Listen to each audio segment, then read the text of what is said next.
പൂരനഗരിയെ പ്രകമ്പനം കൊള്ളിച്ച് മുന്നണികൾ.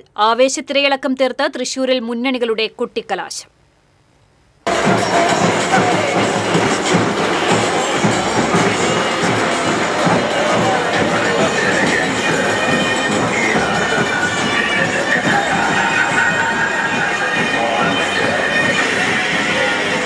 തിരഞ്ഞെടുപ്പ് പ്രചാരണത്തിന്റെ ചൂടും ചൂരും നാടറിഞ്ഞ മൂന്നാഴ്ചക്കാലം ആരോപണ പ്രത്യാരോപണങ്ങളും വാദപ്രതിവാദങ്ങളും വിവാദങ്ങളുമെല്ലാം നിറഞ്ഞ തിരഞ്ഞെടുപ്പ് പോരാട്ടത്തിനാണ് നാട് സാക്ഷ്യം വഹിച്ചത്. ഈ പോരാട്ടച്ചൂട് പരസ്യ പ്രചാരണത്തിന്റെ അവസാന നിമിഷം വരെ നിലനിർത്തിയാണ് മുന്നണികൾ കലാശക്കൊട്ടിനെത്തിയത്.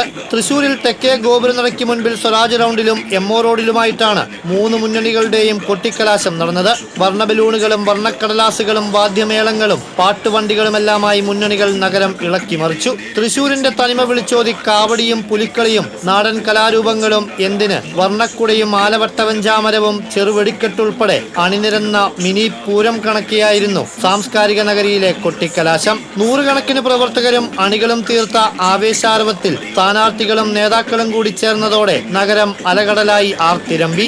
LDF UDF മുന്നണികൾ ഏറെ ചർച്ച ചെയ്യപ്പെട്ട വിവാദ വിഷയങ്ങളിലെ പാരഡി ഗാനങ്ങൾ അവതരിപ്പിച്ചതും പ്രവർത്തകരിൽ കലാശക്കൊഴിപ്പേകി. സ്ഥാനാർത്ഥി ചിത്രവും ചിഹ്നവും പതിച്ച പ്ലക്കാർഡുകളും ടീഷർട്ടും തൊപ്പിയും വമ്പൻ കൊടികളുമെല്ലാമായി സ്ത്രീകളും കുട്ടികളും ഉൾപ്പെടെയുള്ളവർ അണിനിരുന്നതോടെ ജനാധിപത്യോത്സവത്തിന്റെ ആവേശം വാനോളമുയർന്നു. സമയം 6 മണിയായതോടെ ശബ്ദപ്രചാരണത്തിനും പര്യവസാനമായി. അനിഷ്ട സംഭവങ്ങൾ ഒഴിവാക്കാൻ കനത്ത പോലീസ് സുരക്ഷയും ഏർപ്പെടുത്തിയിരുന്നു. വീറും വാശിയും നിറഞ്ഞ 3 ആഴ്ച നീണ്ടുനിന്ന പരസ്യ പ്രചരണത്തിന് കൊട്ടിക്കലാശമായി.